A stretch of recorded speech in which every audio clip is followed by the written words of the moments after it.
Welcome to today's session, and this is particularly around talking about mental health. And the theme for today, which is our Time to Talk Day, is the power of small. So it's about those small conversations that we can have that has the power to make a big difference to people. But I know it's not always easy to ask people how they're doing, particularly if we notice that someone might be struggling. So hopefully what we've got coming up today is a little bit of information that can just sort of help give us that confidence to reach out to people if we're sort of slightly concerned or just want to check in on them. It's fantastic to see you this afternoon for this session. For those of you who don't know me, my name's Anna Galowski, and I run Stratus Coaching. So I do lots of work around coaching and training, particularly around mental health and well-being, looking at various things such as managing stress and pressure, building up resilience. And I do lots of these free webinars which are open to everyone, because I really feel that we need to talk about this, to increase our understanding, maybe increase our vocabulary and literacy about mental health, so we can feel better equipped to have the conversations. This is a 45-minute session. It's interactive, so there's various points which I would love you to answer some of the questions that I've got. If you do that via the chat, that will probably be best because of the numbers that we've got this afternoon. Also, if there's anything that you would like to ask, anything that you'd like to comment on, please do so in the chat box as well. Don't feel that you have to wait until the end. Hopefully we will have time for some question and answers at the end, but also please feel free to ask as we go along. If you would like a copy of the slides and any of the handouts afterwards, please drop me an email afterwards if you would like a copy, because that would be no problem at all. Right, let's get going. So this is the next slide is just a very short clip that just sort of introduces the whole topic for us today.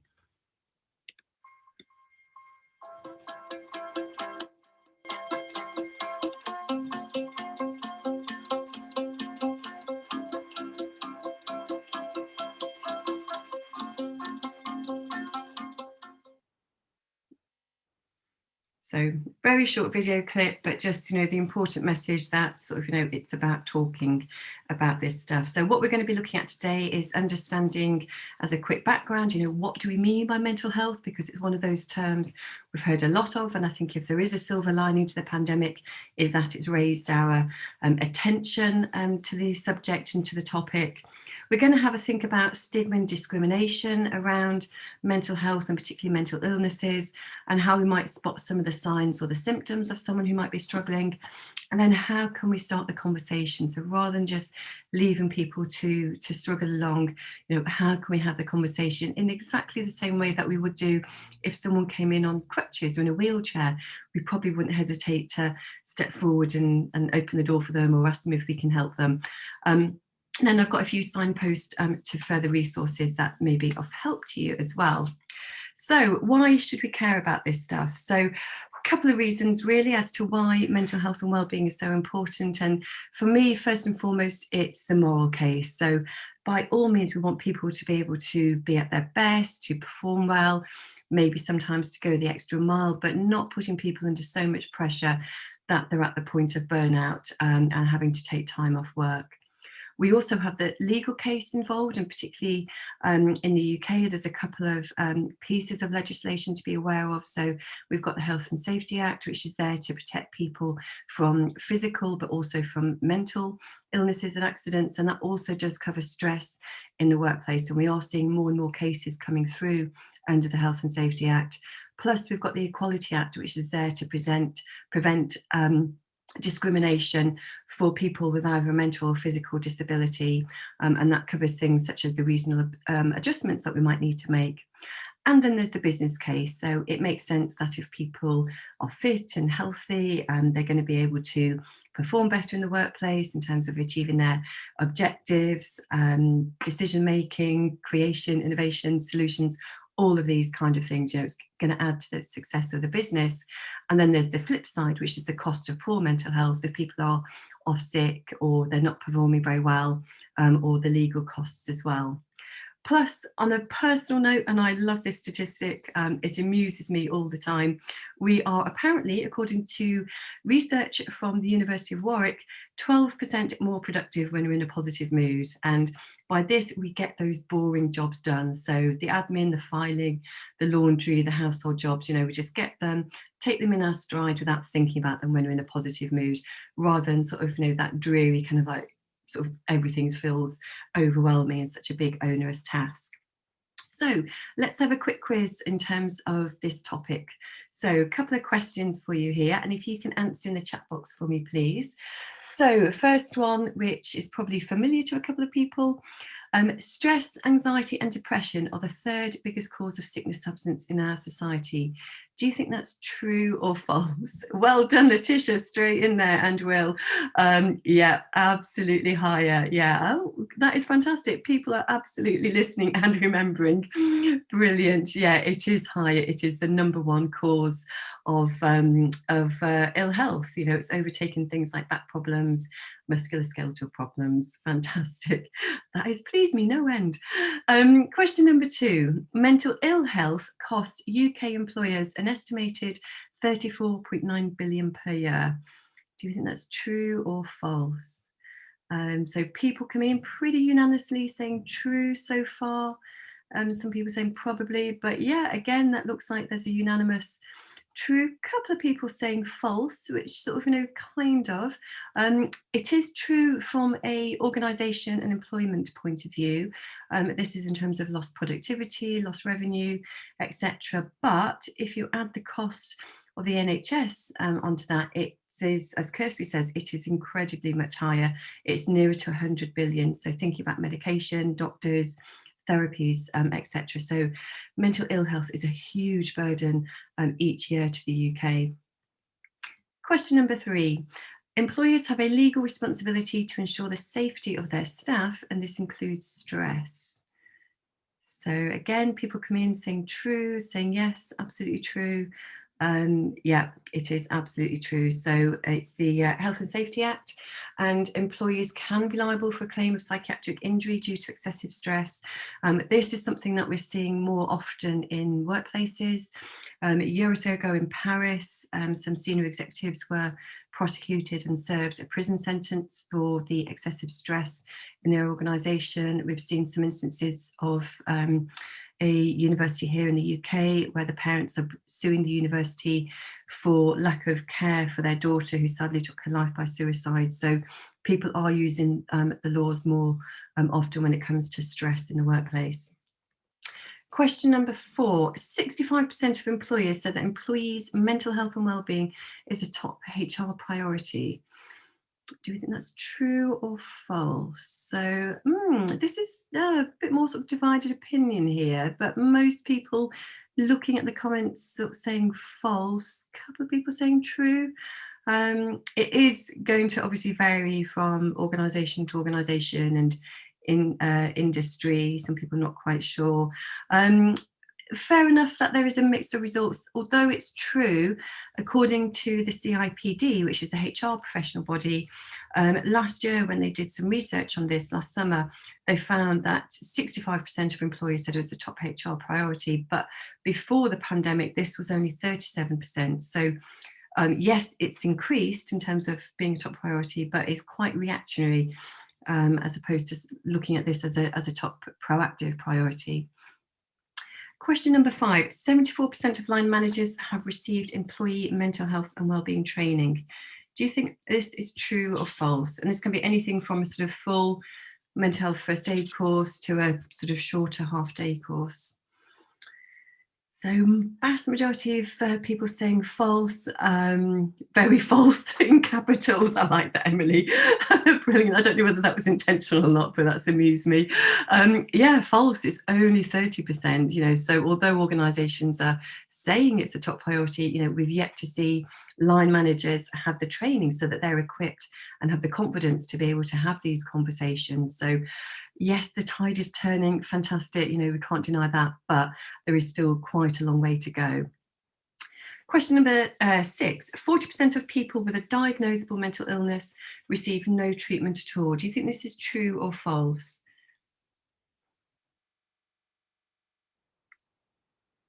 Again, we've got some mixed responses here, sort of some truths, some falses, could be higher.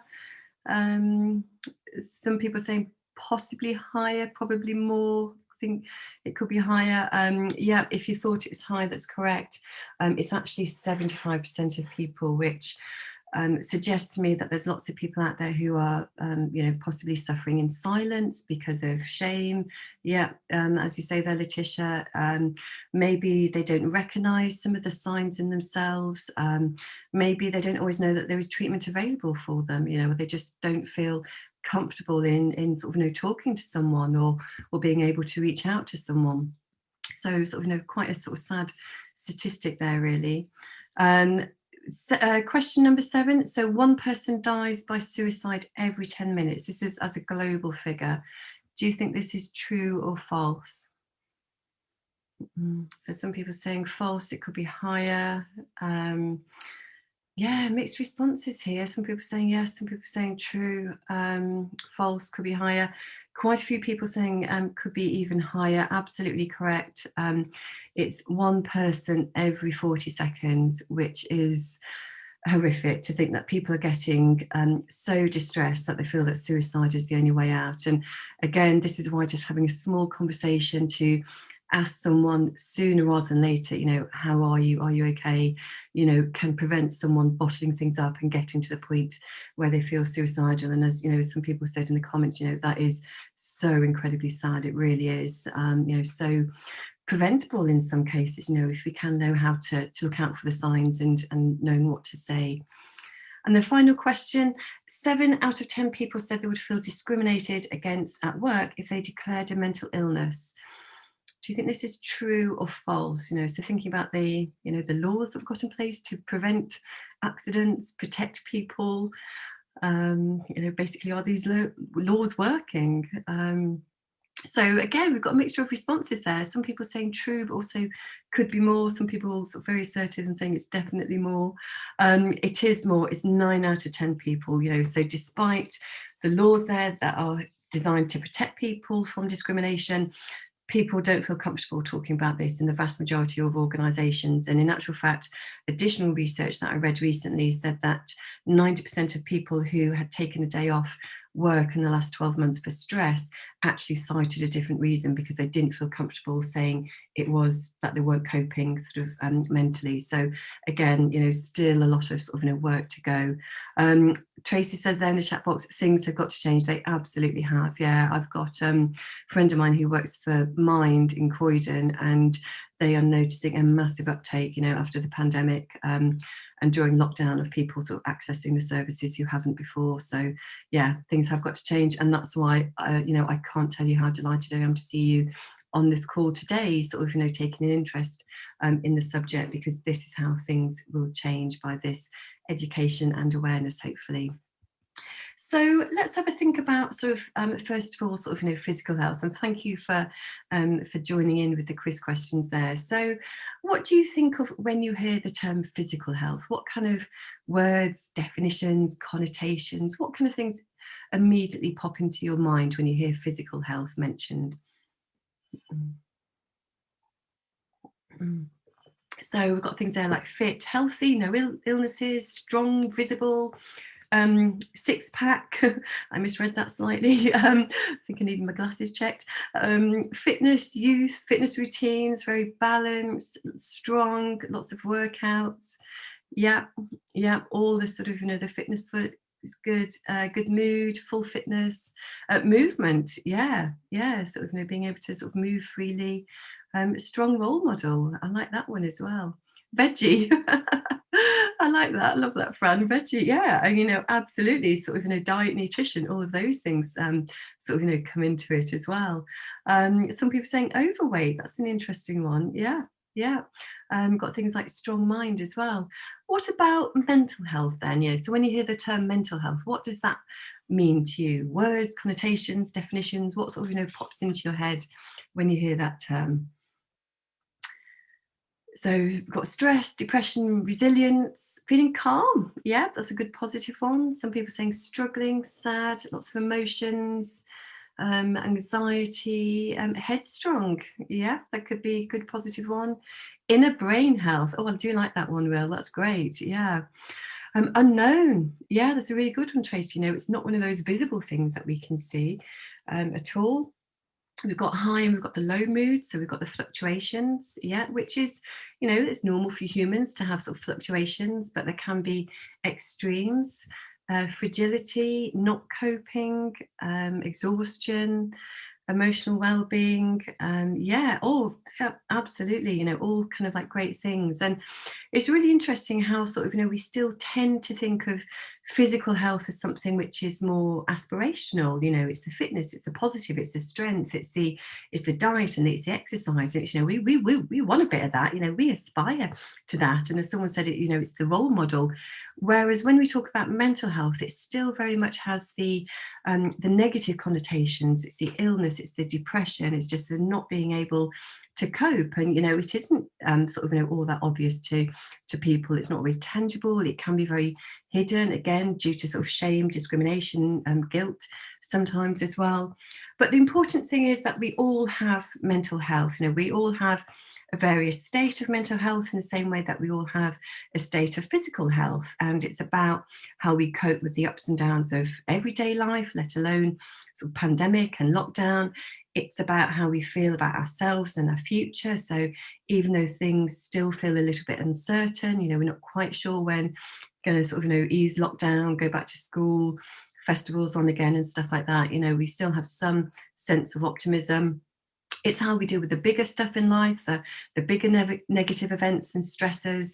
It determines in some part our self-esteem and our self-confidence, and it determines how we sort of think, feel and behave in general. So if we're feeling a bit more positive, we tend to sort of have more positive thoughts, we feel a bit more optimistic, and our behaviours tend to be a bit better. Whereas if we're feeling stressed and anxious or depressed, our emotions and our moods are going to be a bit lower. We might be a bit snappy, and we might be a bit more sort of snappy and irritable with other people in terms of our behaviours.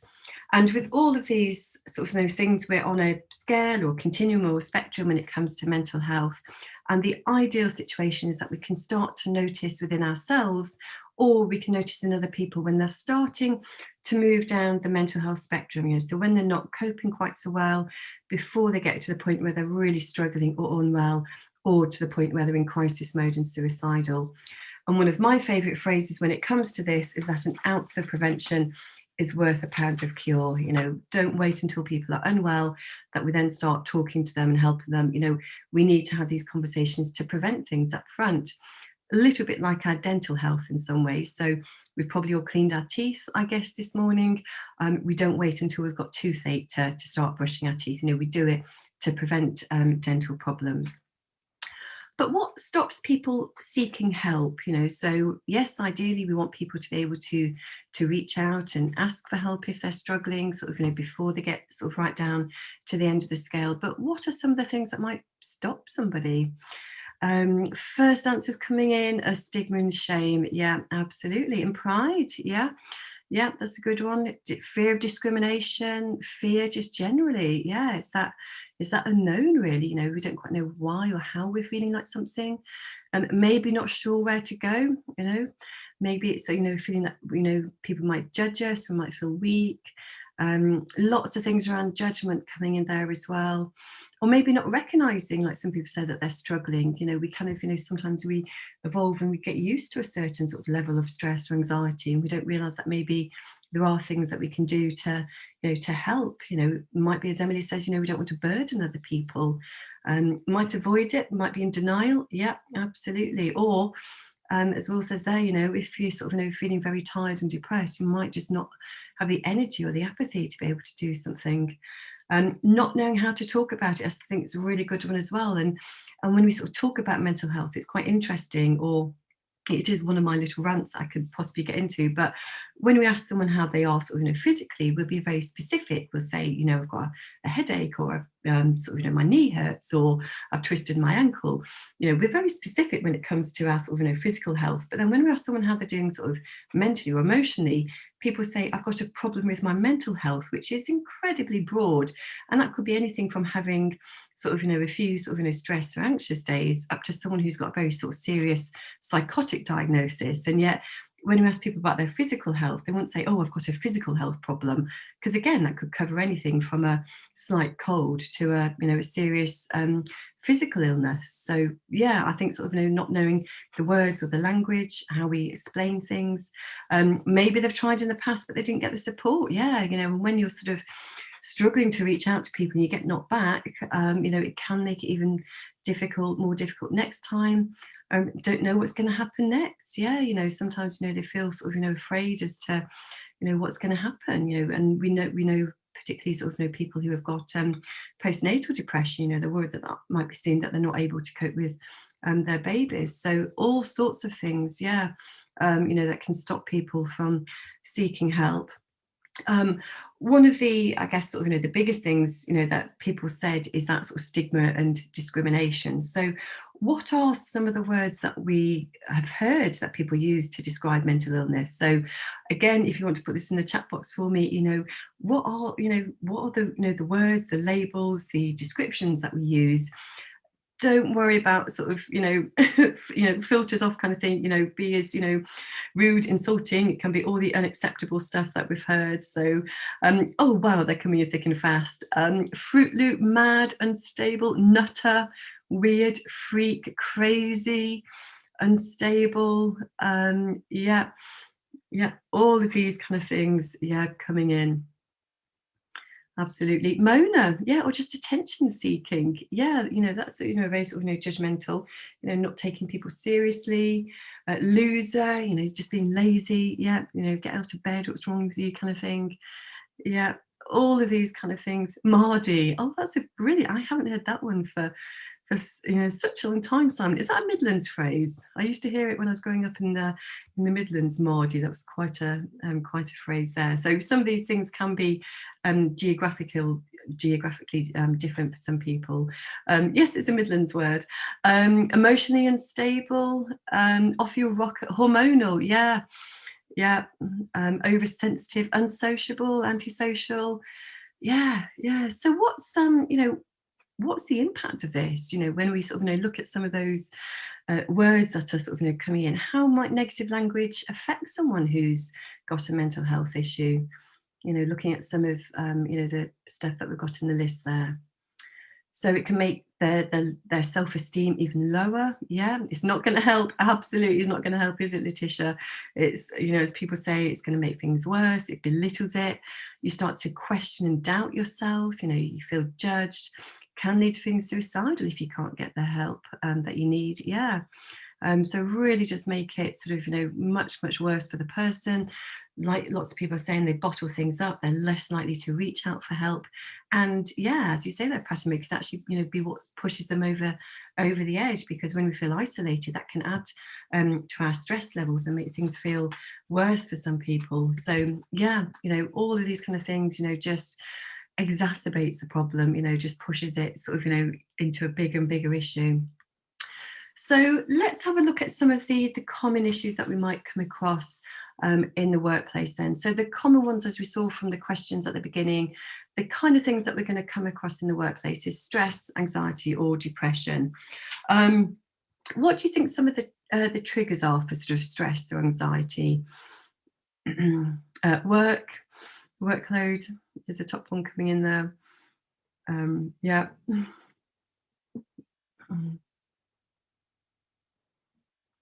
So vast majority of those are sort of saying workload, the pressures from teams, workload, menopause, relationships, expectations, not having a supportive team around you, family circumstances, yeah, and sort of trying to balance sort of family and work. Bullying, yeah, that can be absolutely a trigger. Unhelpful colleagues or boss, so again, workplace cultures, changes in insecurity, as humans, we like a bit of, security and predictability. Moving house in a pandemic, blimey, yes, that would be a big one, absolutely. Lots of affirmations, lots of expectations, no affirmations. COVID itself, yeah, definitely. Age, lack of physical contact. Yeah, as humans, we like to be in tribes to survive. So things like isolations, being cut off from people, not being able to sort of, have that contact with people that we miss. So yes, it's fantastic that a lot of people can get the job done from home, but it is missing those kind of, those social interactions. Lack of training. Yeah, that's a good one to add in there as well. So there's all sorts of different factors that can sort of make people feel sort of stressed or anxious. They tend to fall into one of three categories. So it's protecting things that we care about. So the virus itself, COVID itself, is going to be a stress factor because we want to look after our loved ones, particularly if we've got elderly friends or family members. So looking after our own physical and personal safety, our home in terms of being able to pay the bills, the mortgage, the rent, bereavement. Yeah, that's going to be, a big one as well.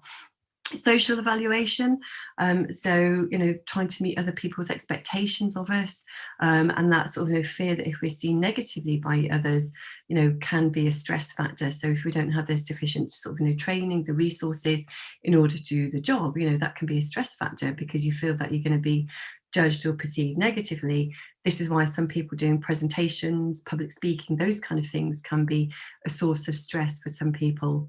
And then the third one is that lack of control. So either the situation or success just feels like it's beyond our power. So this is where workload demands, expectations come into it as well. If you can't push things back, if you don't have the empowerment, if you can't delegate things, and you feel that you can't actually do things to the best of your ability, and also not having control over the situation. So being reliant on our government to actually sort of make these decisions which are affecting our life can be stressful for some people because of the consequences, but we don't really feel that we've got much control per se over the situation. The key thing is to know your own stress signature. So again, thinking about trying to stay in the upper end of the mental health spectrum, because the sooner we can notice these things, we can do something about it. And for some people, it's going to be more physical things. For some people, it might be the thought processes, the negativity, poor concentration, or for some people, it can be behavioral signs. But what might some of the signs be that we can pick up in others? So if we're thinking about starting a conversation with someone, if we're concerned about them, how might we know if someone is struggling to cope a little bit? So things in there coming in, sort of, change of mood, anger, just withdrawn, very tearful, short temper, very sort of snappy with people, withdrawn, just sort of that sense of being sort of sad or worried. Behavior that's out of the ordinary. That's a really great point that you make there, because you might have someone who's normally a quieter, more introvert person. That's absolutely fine. It's more if people who are normally quite outgoing and chatty and sociable become a lot more withdrawn.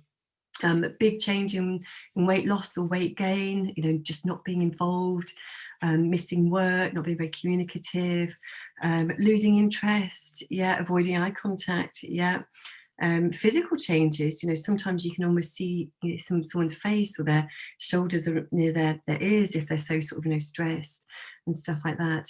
Lack of self-care, drinking more, so sort of those quick fixes, the drinking, the smoking, alcohol kind of things, definitely. So some of the signs to look out for, someone is increased in sort of like negativity, so they're worrying a lot more, more pessimistic than normal, unexplained aches, pains, headaches, lack of confidence, so they're asking for a lot more feedback. They could be very apathetic, the quality of work might decline, they might miss deadlines, they start withdrawing from calls, webinars. Sometimes we can pick things up in their language in terms of like the words that they're using or the way that they're saying things. So their tone of voice, very flat, sort of monotone, or just sighing. And as people said, the lack of personal care or self-care as well, just almost haven't got the energy to look after themselves as they would do normally. So some of the things that we can say to people is, obviously, is everything okay? It's a great way to start a conversation, showing that we care about the person, showing that we're concerned about that person. Slight sort of, I guess, problem is the typical response is one of these. It's, fine, thanks. it doesn't always give us a lot of information to go on, and again, coming back to some of the shame, the fear of stigma, discrimination, and things like this. So I'm just going to show you another quick video. And again, this was from Time to Talk campaign about asking someone if they're okay. So fingers crossed for the technology here.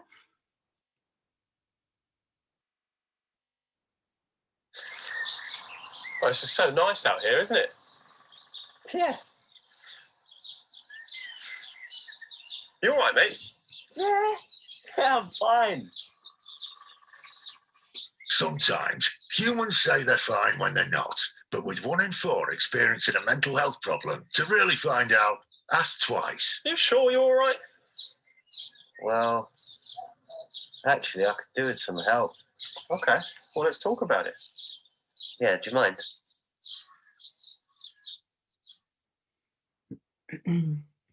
So again, that was from the Time to Talk campaign about, just double checking someone, even if they don't admit to things sort of, straight away. Another way that we can talk to people and have the conversation is maybe asking people on a scale of 1 to 10 how they're feeling. This can sometimes feel a little bit less invasive or a little bit less personal for asking people. It makes it easy to spot the changes. So if someone that we're sort of regularly talking to is normally sort of 7 or an 8-ish, and then they sort of dip down to a 5 or 6, we can then ask them, what's going on, and it allows a bit more of a conversation. But even if the person doesn't want to talk up, and not everyone necessarily does, it allows that person to reflect themselves, and it just helps them notice how they're feeling and what's going on internally for them. Another way that we can have the conversations, particularly in the workplace, is thinking about things like wellness action plans. And I can send you a copy of a template for a wellness action plan. And this is a great sort of framework. It's not a legal document, but it's a really great framework for structuring a conversation for people in the workplace and just enabling people to think about what keeps them well in the workplace. What might some of the triggers or the early warning signs be if they're struggling? And then what steps can they take themselves to keep well? And what maybe support or adjustments do they need from their line manager? Again, I can send you loads of information on wellness action plans and a template to use. There's also online apps and platforms, so one of the ones which has come out in the last year or so is one called Mindset, which is a mental health platform for employers. It gives loads of great tailored information to employees, and it helps the organisation comply with the Health and Safety at Work Act as well. But Norma, I will send a wellness action plan. I really absolutely advocate these. I think it just really helps give the confidence, to line managers, team managers, team leaders, sort of, the framework of a conversation. And also it helps stop us wanting to take over and fix the problem for the person, because I think quite often one of the things that holds us back, particularly in the workplace, maybe asking about how people are feeling, is we're worried that then we're going to be responsible for fixing their problem.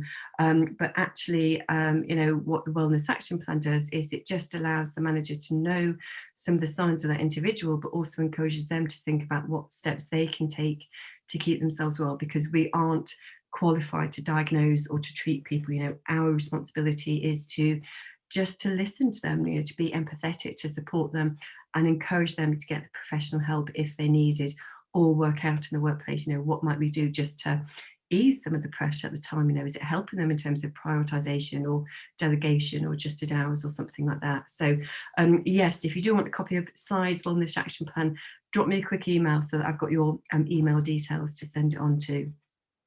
And in terms of talking to people, which is obviously the main subject for today, another quick video clip to play you. And this is one by an American psychologist called Brené Brown, and she talks about how we can empathize with people not in the workplace, but in general.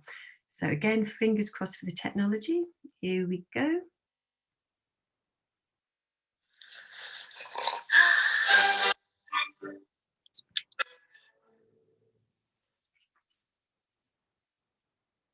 So what is empathy, and why is it very different than sympathy? Empathy fuels connection. Sympathy drives disconnection. Empathy, it's very interesting. Teresa Wiseman is a nursing scholar who studied professions very diverse professions where empathy is relevant and came up with 4 qualities of empathy. Perspective taking, the ability to take the perspective of another person or recognize their perspective as their truth. Staying out of judgment, not easy when you enjoy it as much as most of us do.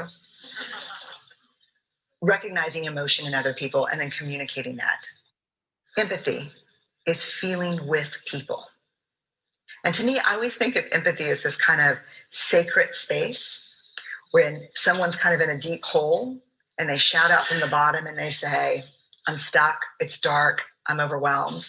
And then we look and we say, hey, you climb down. I know what it's like down here and you're not alone. Sympathy is, ooh, it's bad, no, you want a sandwich? Empathy is a choice, and it's a vulnerable choice, because in order to connect with you, I have to connect with something in myself that knows that feeling. Rarely, if ever, does an empathic response begin with at least. I had it, yeah. And we do it all the time, because you know what? Someone just shared something with us that's incredibly painful, and we're trying to silver lining it. I don't think that's a verb, but I'm using it as one. We're trying to put the silver lining around it. So I had a miscarriage. Oh, at least you know you can get pregnant. I think my marriage is falling apart. At least you have a marriage.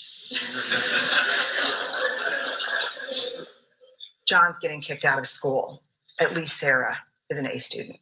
But one of the things we do sometimes in the face of very difficult conversations is we try to make things better. If I share something with you that's very difficult, I'd rather you say, I don't even know what to say right now. I'm just so glad you told me. Because the truth is, rarely can a response make something better. What makes something better is connection.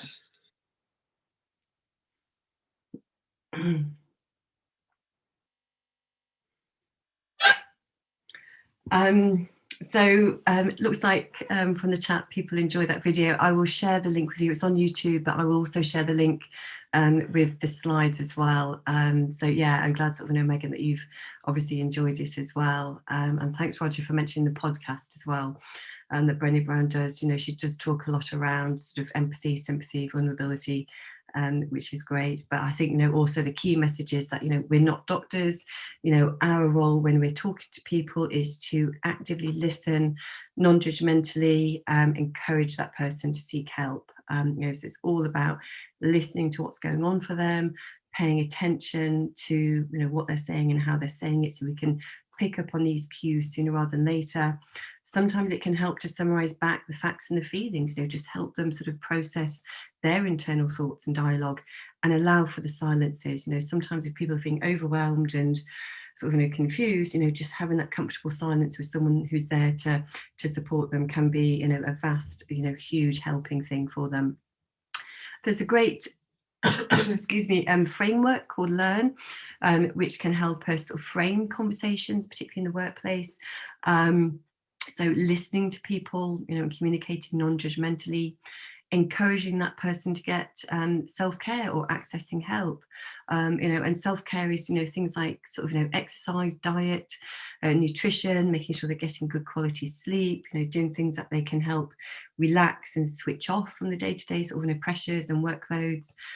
Assessing the risk for that person, you know, so how sort of, you know, serious a risk are they in, you know, and sort of, you know, then helping them appropriately, but reassuring people that mental health issues are incredibly common. You know, it's normal to feel very vulnerable and very anxious, you know, that's okay, but there's lots of things that we can do to help someone, to support them with their recovery. You know, this doesn't have to be something which is permanent and lasts forever. You know, it's, you know, lots and lots of reassurance for the person, and making sure that you've got some kind of like next step, you know, so, you know, when are you going to next touch base with that person to see how they're doing, but make sure that you stick to it as well. Because I think there's nothing worse than sort of, you know, waiting for someone to get back in touch with you and then they just keep you sort of, you know, hanging on, you know, particularly when you're feeling a bit fragile and maybe a bit vulnerable. So here's a list of various support organisations in terms of referring people to. Again, I'll send you the links with all of the different bits and pieces here. And I just want to say thank you so much for your participation today on this session. Incredibly important topic, and I would love to hear what you're taking away from it. If there's anything in particular that's resonated with you, that's going to help you overcome some of the stigma, helping you talk to someone. If it's a friend, colleague, family member who might be struggling a little bit, I hope it's given you the confidence just to reach out to them. So thank you so much for being here today. Asking people twice seems to be one of the common things in the chat box. Yeah, I think sometimes we do need to do that, don't we? And listen to what they're saying. Yeah, it's really good to talk. Here's my details. So please drop me a note. Any information that I can help you with. I've got various other open sessions like this coming up. I've got one tomorrow, which is particularly for parents or managing mental health, as it's Children's Mental Health Week this week. So please drop me a note if there's any sort of, top tip sheets, links to the videos, slides, etc. Thank you very much. Take care of yourselves, and I look forward to seeing you again soon.